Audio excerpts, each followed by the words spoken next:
Hello, I'm Magdalena Carmen Frida Kahlo y Calderón. I was born on July 6, 1907. I was a Mexican artist and I painted many portraits, self-portraits, and works inspired by the nature and artifacts of Mexico. Inspired by the country's popular culture, I employed a neo folk art style to explore questions of identity, post-colonialism, gender, class, and race in Mexican society. My paintings often had strong autobiographical elements and mixed realism with fantasy. In addition to belonging to the post-revolutionary Mexican youth movement, which sought to define a Mexican identity, I have been described as a surrealist or magical realist. I have been celebrated internationally as emblematic of Mexican national and indigenous traditions. I was born to a German father and a mestiza mother. I spent most of my childhood and adult life at my family home in Coyoacán, La Casa Azul, now known and publicly accessible as the Frida Kahlo Museum.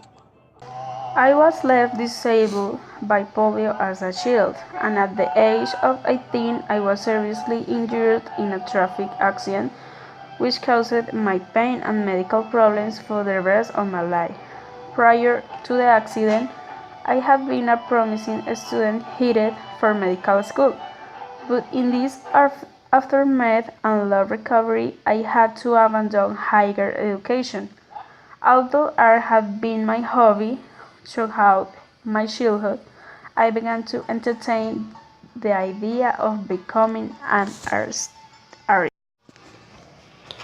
I spent the late 1930s and early 1930s traveling in Mexico and the United States with Rivera, my husband, who was working on commissions.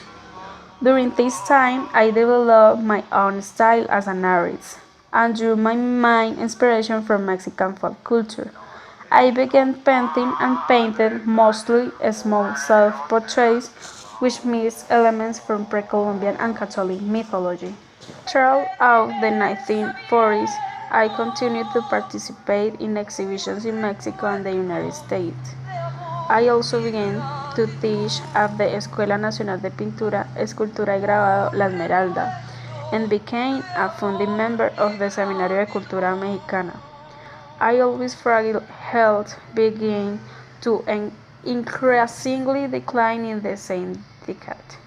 I had my first solo exhibition in Mexico in 1953, shortly before my death in 1954 when I was 47 years old.